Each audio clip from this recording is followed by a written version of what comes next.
everybody. Welcome. Hi. This is, apparently, I have just been informed, that this is the final Lighthouse of the season. So I can feel your pain. I see the tears streaming down your cheeks. Those of you who are with us virtually and those of us who are with us physically, thank you very, very much for coming. Tonight's Lighthouse is sponsored by people whose names are not in front of me, but they're wonderful people, and whoever they are, they should be benched, as they say in Spanish. And, oh, is that it? No? Okay, and if I may, I would like to do it in memory of a very good man who recently passed away, Mr. Morty First. He was just an amazing guy and a tremendous family, and he will be very missed. So we'll do it in his memory. The topic tonight is Irma and the Death of America. Irma and the Death of America. Yes, just making sure that we remember. So this should be interesting. And again, I will try very, very hard. Thanks, Katie. I will try very hard to respond to questions that you put. We're having some Wi-Fi issues because Irma and the Death of America, right? But hopefully hopefully it will hold out.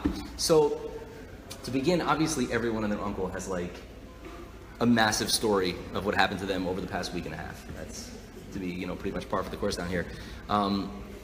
Personally, I was lucky, very, very lucky, because I have a sister in Atlanta. And not only do I have a sister in Atlanta, but she happens to be an amazing, amazing person, and she's married to an amazing, amazing person. So we're very lucky because we don't have to actually call up and say, hey, can I have a place? We called up and said, we're coming. And it was just understood, and despite the fact that they did it with the biggest smile in the world and with all the love in the world, and it's not convenient. Okay, there's nothing convenient about your family just invading, and then with your brother and your nephews and your nieces and your parents just coming for Shabbos, and they were supposed to have six guests for Shabbos. Instead, they ended up with 20, and it really amazing, and they did it in such a classy and awesome way. So just Russ and Esther are quite awesome. Sorry, we're going to be bumping legs. I hope you don't mind. They're awesome people. So that makes me lucky, but not everybody is related to Russ and Esther Schultz from Atlanta. So what did they do? What did all those thousands and thousands of people from Miami who are not actually related to them do? The people who aren't family, because you would do this for your family, right? I mean, everyone would do this for their family. It's no great shakes to do it for family, not a big deal. What do you do when the disaster puts you in a place where you're not actually related to anybody that you happen to like, or that happens to like you? Well, guess what? Go to the hotel.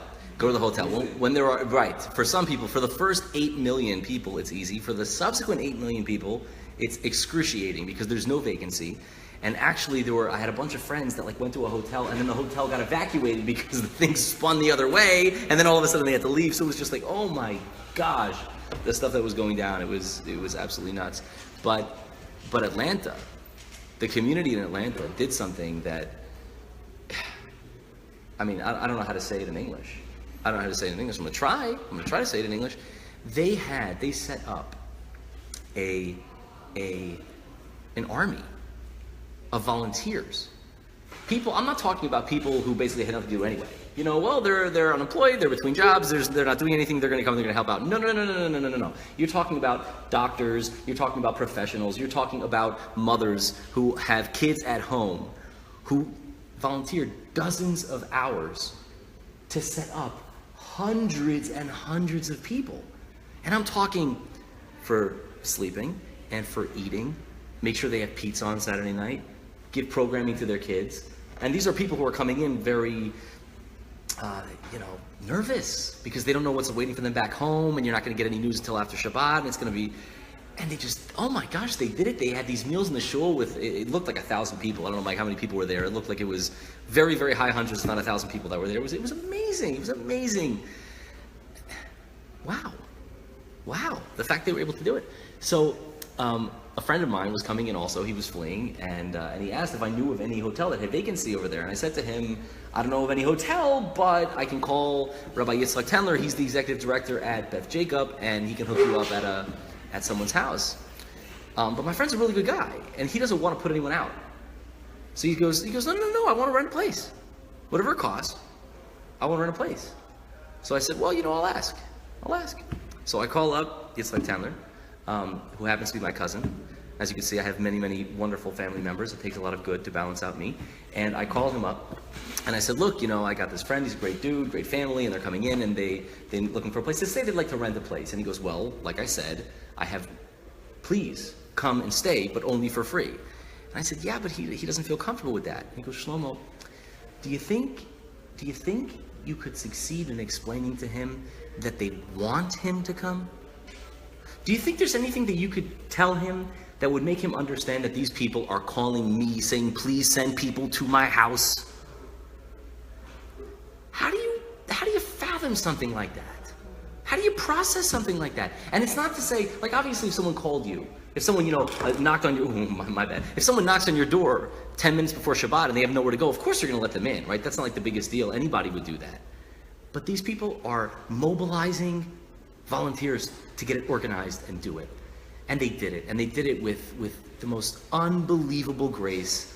It was amazing. It was absolutely amazing so what's the difference between what they did for everyone else and what Russ and Esther did for me? The answer is nothing. Nothing. No difference. I happen to be related by blood and they're not. But they literally view all of the Jewish people as their brothers. That's how they see it. So they want their brother to stay at their house if he's in Atlanta. Not only that, if he stays in a hotel, they're insulted. They're insulted that he stayed in a hotel. It was incredible. So if you read Torah, it sounds, and obviously it's a very, very old book. So it speaks in words that we don't usually hear very often. If you take out the old, Pentateuch translation, like "Thou shalt not covet thy neighbors," stuff like that, and it uses the term brother a lot. Achicha, achicha, achicha, thy brother, thy brother, thy brother. And I used to think like that's just a very old and corny way of saying things.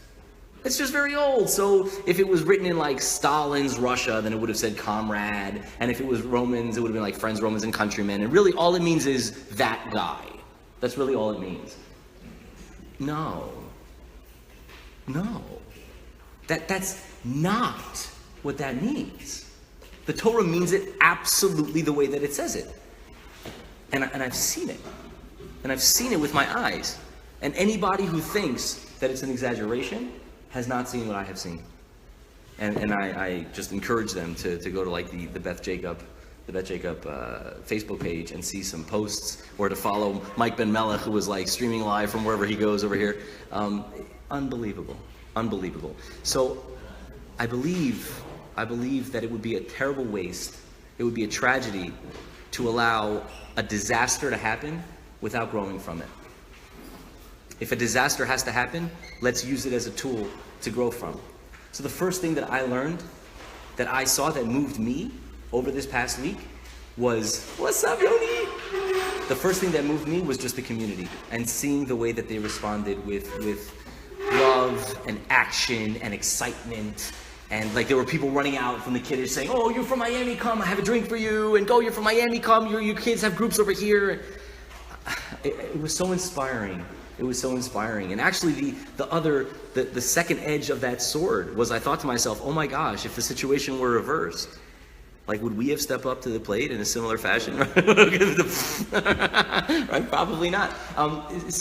And not because our people individually aren't as fantastic. I just like, wow, what they succeeded in doing. So this already teaches us what we could do, what we should do, what we must do when it comes to things that happen like this. We have to step up, and now we know how. We've seen people do it, so we don't even have an excuse anymore. We lived through it. And that was absolutely tremendous. And again, another thing is I see that when the Torah says the word achicha, your brother, it's not talking in euphemisms. It's giving you a very real understanding of how you are supposed to view your fellow Jew. And it's not a joke. Now the thing that's even more funny, so then on after Shabbat, I had to fly up to New York, and I had a 2-day conference over there with a bunch of rabbis from all over. So you had the guys from like LA and the guys from Toronto. This guy that I had never met before from Toronto comes over to me and he goes, oh, you're from Miami, right? I said, yeah. He goes, man, we were praying for you on Shabbat. I'm like, what? What are you talking about? He goes, yeah, in all the shuls in Toronto on Friday night and on Shabbat morning, after we finished the davening, we said Tehillim for you. We said Psalms. And that was even more moving to me than what Atlanta did. Because if you've ever been, like, Orthodox people don't like extending prayers. Like, we pray enough, okay? We pray enough. Here's this Toronto guy who we have nothing to do with. I mean, they're from another country, for crying out loud. And he's saying, yeah, like, obviously every single shul in our entire city was praying for you. Who else does that? What? Tell me, what other group in the world have you seen that responds this way all the time to members of the group? Is it the Christian group, black group, Yankee fan, Russians, Republicans, philosophers, collectors of old automobiles? People don't act that way. They just don't. And I don't think it makes them bad for not. I really don't. I think that the commonplace, the default line is so far behind what these people have done and have shown. And it's just unbelievable. I think maybe Justin Bieber fans might do that for each other. But so it's family. The bottom line is it's family, and I'm going to come back to this. This wasn't just an advertisement for the Beth Jacob community, and not only Beth Jacob, by the way, I might add, and I should add, not only the Beth Jacob community in Atlanta, but the other shuls were involved as well. Hey, Libby, what's up? I hope you have power. Yeah, really, really tremendous. So I would like to go in just a little bit to what the Torah says about two very strange mountains. I know this seems like a crazy segue, but you're going to love it. It's fantastic. So the book of Deuteronomy, the book of Devarim, focuses around Moshe's magnum opus. He's like, look, guys, I'm dead. I'm done, and you have to take all this information, and you're going to have to take this into the land of Israel with you. I'm getting you ready to go into the land of Eretz Israel. That's what we're doing right now. And he says, well, when you get there, when you get to the land, you're going to go to two mountains. One is called Har Gerizim, Mount Gerizim, and the other is Har Eval. So Mount Gerizim and Mount Eval. They're probably the second most famous mountains after Mount Sinai for the Jews. Or Mount Rushmore, I guess, for the Americans. So Mount Gerizim and Mount Eval. And what are you going to do on Mount Gerizim and Mount Eval? Well, you're going to love this, because it makes so much sense. It makes perfect sense. You're going to take half of your people, all the people have to be there. Everybody, the babies, the old people, everybody in between. 6 tribes from your 12 are going to go on top of Mount Gerizim, which was a very pretty mountain. And the other 6 tribes are going to stand on Mount Eval, which is a very barren and desolate rocky mountain. They were near each other, yeah. They have to be able to see each other, which is, it gives you that stark difference, seeing the differentiation between two mountains that are so close to each other and yet so starkly different in their appearance, in their aesthetic. And the Kohanim, the priests, are going to stand in the middle, in between the two mountains, and they're going to turn to Mount Gerizim, the pretty mountain, and they're going to say, "Blessed is the man who doesn't sleep with his father's wife." No, seriously, I didn't make that up. And all the Jews were like, "Amen!" And then they turn to Mount Eval, the ugly mountain, and they say, "Cursed is the man who sleeps with his father's wife." And everyone goes, "Amen!" And they do this for like 12 or 13 times. "Blessed is the man who does not switch his brother's boundary fence. Cursed is the man who switches his brother's boundary fence." And everyone with the amen, amen, amen. And you read this in the Torah. And I think the only possible emotion that this could elicit in a reasonable person is, what?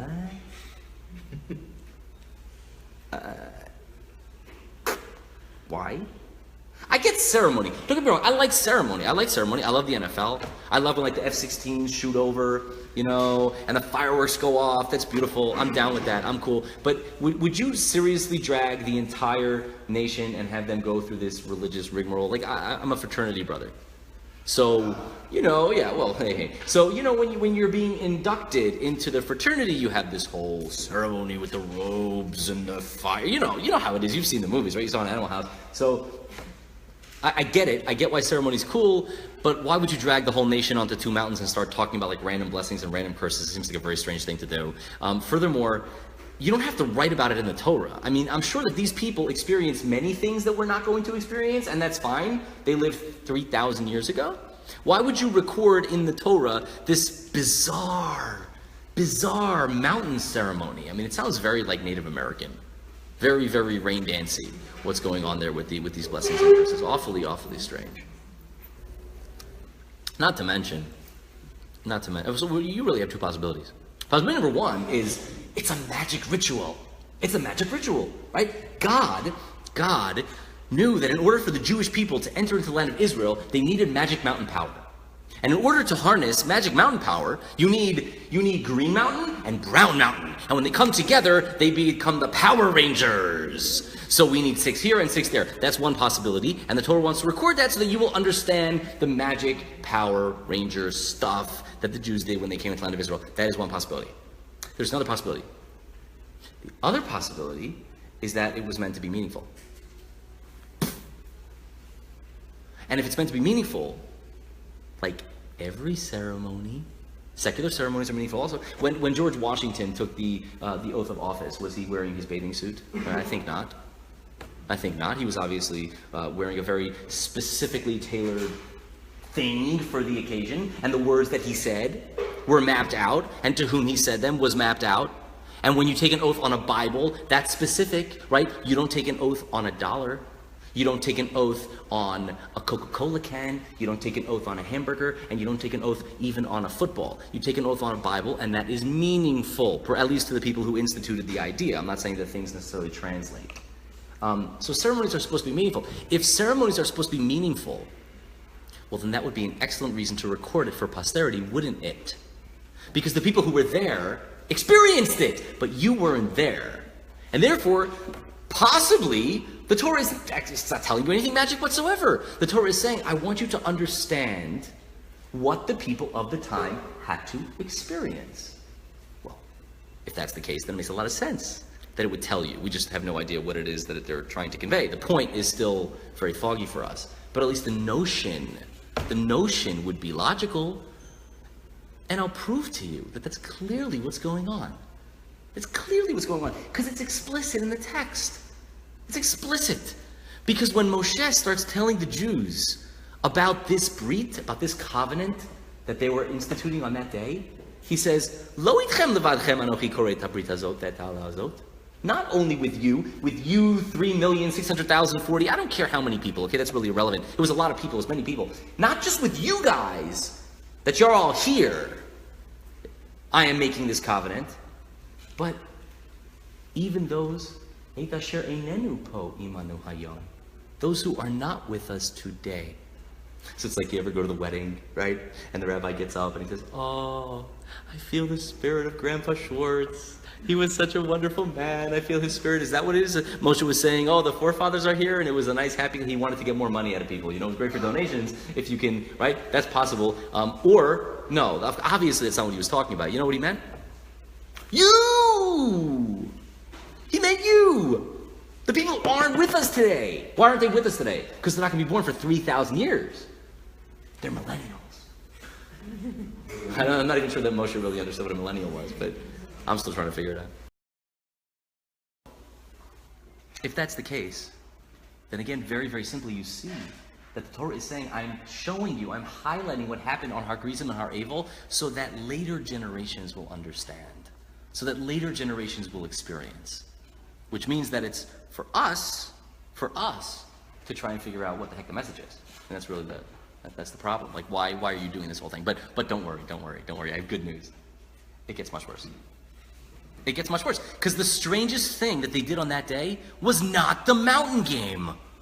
The mountain game was the second strangest thing they did that day. You're going to love this. You know what, at least according to me, you know what the craziest thing they did that day was? And no one knows it. No one talks about this. I don't know why. Maybe because it's so bizarre that they can't even say it in Hebrew school. And mind you, in Hebrew school, they talk about, flying elephants and locust plagues and, right? But this, no, too crazy. You know what happened? You know what happened that day? So they had to cross the Jordan River in order to get into Eretz Yisrael. They had to cross the Jordan. But before they crossed the Jordan, they had to take 12 enormous stones, huge stones, and they had to write the words of the Torah. How many words? Let's just say 10 Commandments. It's an argument as to what exactly they were writing, but don't worry about that. They had to write a piece or all of the Torah on these 12 stones in all 70 languages. Yes, you heard me correct. In all 70 primal languages. They had to write, let's say the 10 Commandments, just to make it understandable in our own minds, on big stones. And then you know what they did with the stones? put them in the river. Are you with me? Okay. 12 big stones, wrote the Ten Commandments in 70 languages, and deep 6 stone. Okay. Now I want you to imagine for a moment that you're a 12-year-old, or heck, a 50-year-old, it doesn't matter, and you're standing there saying, wow, this moment is really significant. We've raised these enormous stones and we're writing the Ten Commandments on them, and then all of a sudden they put them in a river. That's weird. But you see, they also, don't worry, it gets much weirder. It gets much weirder. That's not enough stones. We need more stones. So they took another 12 stones from the river, not joking, from the river, dragged them out of the river, and did the same thing again, and made an altar out of those stones with the Ten Commandments in 70 languages next to the 2 mountains for the mountain game. So now you have 2 groups of 12 massive stones with 10 Commandments in 70 languages. For some reason. One is in a river, and one you took from the river and dragged out of the river, which you'd think it probably would have been easier to just use your submarine team to go in and inscribe them, the ones that were already there, but okay, for a different day. But that's not enough, because you need a third. You need a third. Everyone knows the 3 is the charm.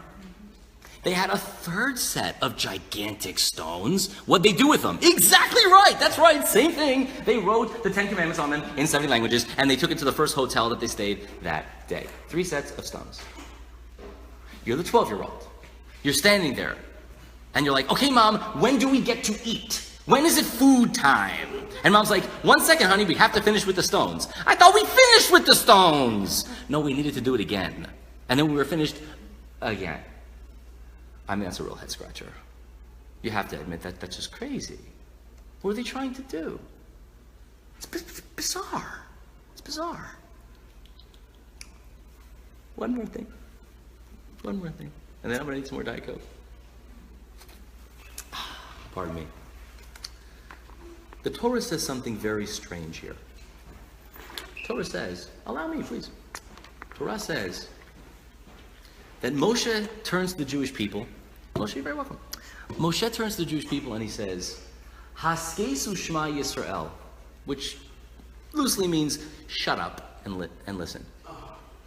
That's what it means. Shut up and listen. Hayom hazeh niyesa la'am. Niyeta. Today you become a nation. Okay, fine. So on the day that they're talking about the Mount Gerizim and the Mount Aval, Moses says to them, today you become a nation. Oh! And the Talmud in Brachot says, no, that is not accurate. This was not the day that the Jews got the Torah. This was at the end of the 40 years before Moshe died. How could you say that's the day the Jews became a nation? It's a problem. Rather, the Gemara says, well, it means that every single day you should view it as if it's new for that day, which is wonderful. That's a very beautiful answer. It doesn't really answer the question. And how does the Gemara know that the day that you got the Torah is the day that you became a nation? Does it say that in the Torah anywhere? No. So the Gemara takes for granted that you became a nation on the day you got the Torah, and then asks a question based upon that assumption to the point where the Torah does say you became a nation at the end of the 40 years. That's strange. That's also rather strange. So just to deal very quickly again, a recap of our issues. The first issue is you're a 12-year-old standing on a mountain cursing people for sleeping with animals. Again, literally, this was the thing, okay? Baruch Ha'ish, blessed is the man who does not sleep with his donkey. Amen! Then they turn to the ugly mountain. Cursed is the man who sleeps with his donkey. Amen. And you're 12, and you're like, seriously, Mom? Who is that guy? Who is this guy? He doesn't work in the yeshiva, does he? That's problem number 1. Problem number 2 is, dude, what's the deal with the stones? Seriously, what's the deal with the stones? And then problem number 3 is, how could you tell me this is the day that you're becoming a nation when it's not? It's 40 years after you became a nation. And how do the rabbis from the Talmud even know that you became a nation on the day you got the Torah and not at the end of 40 years? How do they know that? So those are the things that I would like to examine here. Well, let's go back to the beginning, because like we've said many times in this venue, I prefer learning like a 3rd grader. Forget all the things you think you know. Don't know anything. Go in and encounter the text on its own merit, as if it's the first time you've ever met it. So if the Torah, as we said before, there's only two possibilities about this mountain game. Possibility number one, it's magic, and you have to hear about the magic, and it's Harry Potter. Option two is it's meaningful, and you must understand something that will last forever because of this. Well, if it's the first, I can't help you because I don't know magic. I don't speak magic. If it's the second, then that means all of the information that you need is where? There. If they're only writing it so you'll understand what you're supposed to know, then obviously whatever they told you is what you need to know. So put yourself in that headspace and then see where it takes you. So let's go there for a second. Let's examine this. Let's examine this. Why you're standing on a mountain. Imagine this. I want you to imagine this picture. You're standing on a mountain and everybody, the entire nation is there. And they say, "Blessed is the man who doesn't steal from his neighbor." Everyone says, "Amen." And they say, "Cursed is the man, Gesundheit, who steals from his neighbor." Everyone says, "Amen." "Blessed is the man who does not commit adultery." Amen. "Cursed is the man," etc., etc. What are you experiencing there? What's happening? Something that I've never seen before, actually. But I use my virtual reality head. I have a yarmulke for that. It's a virtual reality yarmulke, and it just goes on. It's made out of tinfoil, and when I put it on, I can put myself in Har Gerizim and Har Evel, and it seems very obvious to me what's happening. We're defining our society. We're saying what we will stand for and what we will tolerate and what we won't. The things that we won't tolerate in our society. This has nothing to do with prosecutable offenses. This has nothing to do with whether or not the cops are going to get you or the judge is going to get you. Nothing to do with that. This is what will I stand for. And I was having this talk with one of my sons about it, and I said to him, I'm like, and I don't think this speaks very highly of us, but it's true, so we should be on the truth tree here. We all have friends who cheat on their taxes, but you're not gonna sit next to that guy at Kiddush because he cheats on his taxes. I think many of you will. Many of us will. I will. I have. So, that's okay. It's okay that my friend Yankel Feivel is stealing from the government. That's okay, right? And we'll sit next to the adulterer in Kiddush. We'll make him the president of the shul. That's okay. That's okay. Those sins we're fine with. Tell me something. In our society today, how would you respond if someone came over to you with a big smile? "Hey, how you doing? Good Shabbos." And you know that he beats his wife. How do you respond to him? You say, "Hey, good Shabbos," give him a high five? Or do you say, no? How do we respond in our society to bigots, open bigots? Do we say, "Oh, ha, ha, ha," and laugh politely? Not so much anymore. Or do we say, "Really, bro? Really? You say that in front of my children?" There are things that we tolerate in our society and things that we don't. And every society is like that.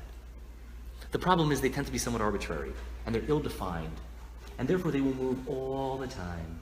So the things that American society will tolerate in 2018 or 2028 are not what it tolerated in 1998, and not what they didn't tolerate in 1998. They're very, very different, because societies are fluid. So you get the entire nation together,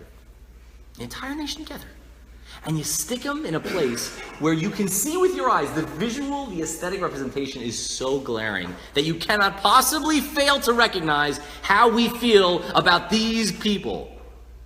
The guy that does this versus the guy that does this. This guy we respect, we look up to, we praise. Blessed is that man. And on the flip side, cursed is that man. That man's disgusting, he's despicable. I won't say good Shabbos to that person unless I think I can help him. Then maybe. Well, let's take that idea now a little bit further. Why would they be writing things on big stones and like putting them in the river and putting them here and putting them there? It's so funny. It's so funny because again, it's one of two things: either it's magic rocks or it's an idea. It's conveying a notion, and you've got to understand it. If it's conveying a notion, what notion is it conveying? It's like unbelievably obvious. Tell me something. If you live in the Viking town, and there are rules in the Viking town, for example, or this isn't Viking, but Hammurabi's code. What was Hammurabi's code written on? Stone! A big rock in the middle of the town. You want to know what we do in this town? I'll tell you what we do in this town. You be careful if you steal. We're going to chop your hand off. You be careful where you put your hands if you want to keep them. Go to the middle of the town, and I got an 8-foot rock that says what we're about here. Well, I don't know. Why would Hammurabi put it there?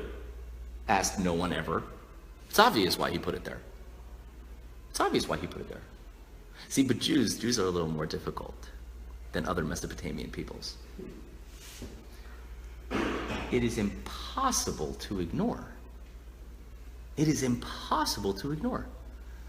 Jews took what they believed, wrote it in every conceivable language they could think of, and put it everywhere.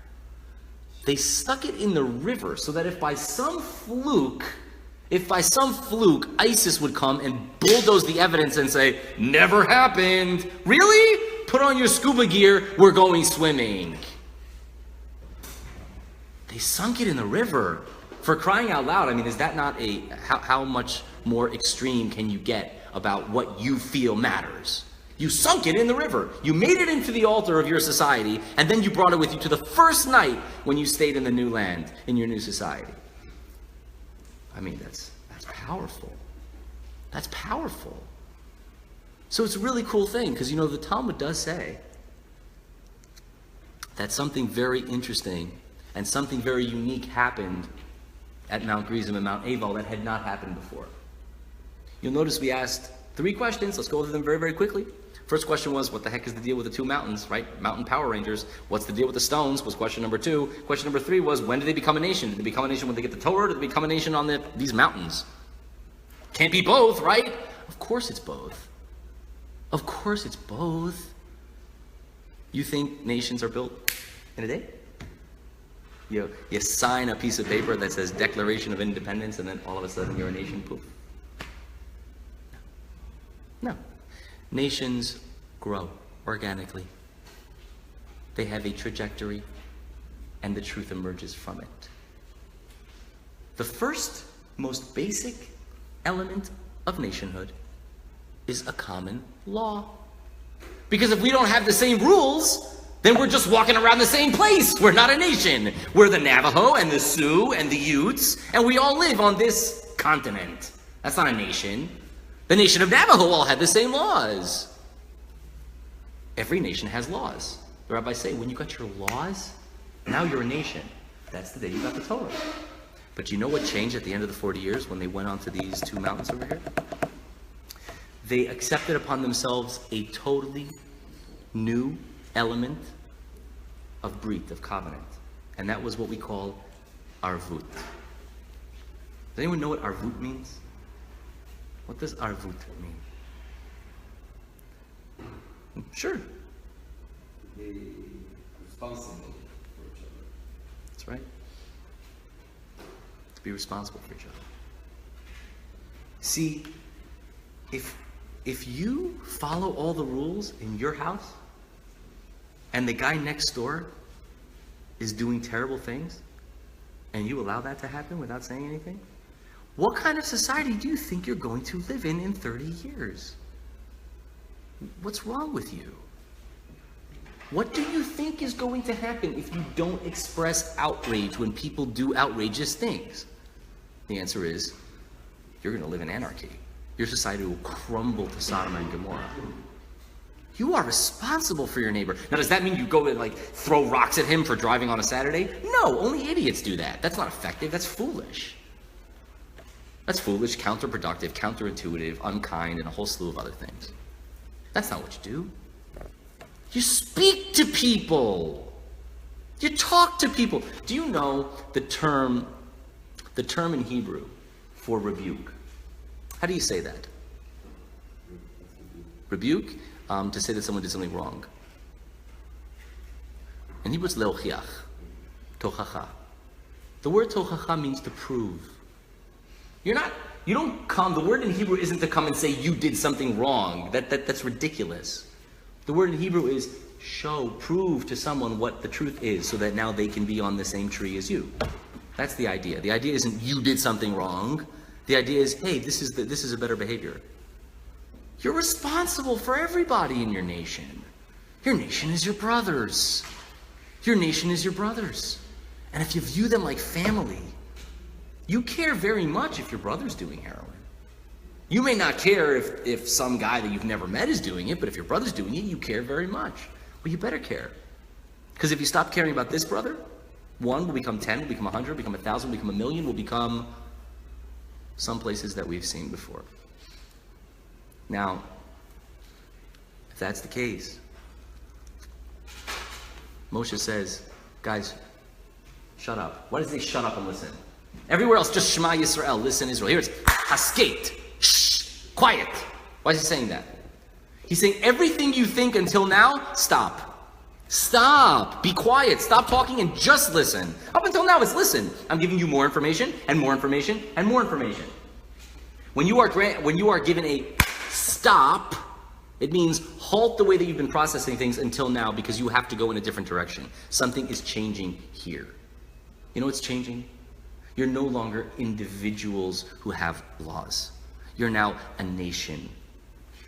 You're now a unified, massive family of brothers. That's what you are. Which is what we saw in Atlanta. It's what we saw in Toronto. It's what we saw in New York. It's what we saw in Miami. That's what you're supposed to see. That's what you're supposed to see. That's what a nation is supposed to do. Now, the reason that I entitled this Irma and the Death of America, I'm a 6th generation American. I love this country very, very much. And it kills me when I read the news. I'm not afraid of North Korea. I don't think we're going to be taken down by North Korea or China or Russia or the economy or any of that stuff. That's not going to take us down. We've faced, dude, the guy with the pantsuit and the funny haircut, he's not half as dangerous as Stalin was. He's half the man Khrushchev is, literally and figuratively. You know what's going to take us down? We're not a nation. We're 5 nations fighting over a pie. We don't have the mountains where we stand together and we say, this is what we bless and this is what we curse. Hey, what's up now? This is what we bless, this is what we curse. We don't do that. These people curse this, these people curse this. Is Kim Kardashian an awful piece of trash, or is she the most grand woman in the world? Well, it depends who you ask, unfortunately. Unfortunately. And that's just one example of a billion. We don't need to go into them. But what's unbelievable is if you see somebody, and I don't just mean you, I mean me also. When you see someone doing something that you think is wrong, that you think is bad, the first default position in the American mind is, hey man, true for me, true for him. He can do whatever he wants. You know why? Because it's not a nation. It's 350 million people shopping in the same mall. That's not a nation. That's the death of America. It doesn't come from outside. It comes from inside. The reason that the Continental Congresses were so important, the reason that so much debate raged there is because they all had to get to the same place. They had to say, what can all of us agree to? What parameters can all of us say we will abide by? And that doesn't mean that Americans are supposed to be the same. You think Jews are supposed to be the same? You can't have Ashkenazi and Sephardi and Litvish and tall and short and Hasidish. What, you can't have that? You can't have Democrats and Republicans and Libertarians and atheists and mongoose in America? Of course you can. But what's the shared principle? What do we stand for? We've gotten to the place where the American flag is a microaggression. A microaggression. We've gotten to the place where we don't know whether George Washington was an amazing man or if we should shoot a bazooka at Mount Rushmore and tear a statue of Columbus down and throw Churchill into the sewer. We've lost our identity. We're not a nation anymore. And that terrifies me. That is honestly terrifying. Torah is dealing with that in these parshiot. We're trying to, and we got a long way to go. We got a long way to go until we're there. Until we finally really get on the same page about what we bless and what we curse and why. But see, it's fascinating, because when you're forced to consider those stones, because you see them, they're there, you have three possible responses. First response is, there were never any stones, it's all a lie. Okay, well that means that your father was either a liar or a fool. I think it's probably better to be a liar than a fool. There's hope for a liar. But again, if you say that it's a sham, no problem. Your father, your ancestors, were either liars or fools, which is fine. Everyone else's perhaps were in your mind, so why should yours be any different? I get that. Possibility number two is you could say, yes, it happened, but I disagree with them. I disagree with the morals that they were espousing on those rocks. That's cool. That's cool. You think they put it there so that you would blindly follow it, or you think they put it there so you would think about it? You think they put it there so it would be in your face, so you couldn't ignore the issue. So you would be forced to confront the problem. And then the final way of looking at it on these rocks is, maybe I don't understand it, but I'm going to try really hard to.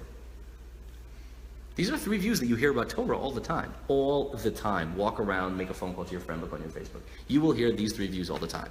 You'll hear, Torah, 4 men and a monkey in a desert. It's a sham. Okay. Or the second guy. Yeah, for sure, but we know better. We know better. We know that pork's not a problem. They had trichinosis issues. We have a great grill. That's the second guy. The third guy says, hey man, I don't know why I can't eat pork, but if God told me that I shouldn't, then that means he probably wants me to think about it a whole lot. That's the third guy. Be the third guy. Be the third guy. They were clearly very, very, very into these rocks. And they wrote it down because they wanted you to think about it. So think about it. It's our heritage. It's important. These were not stupid people.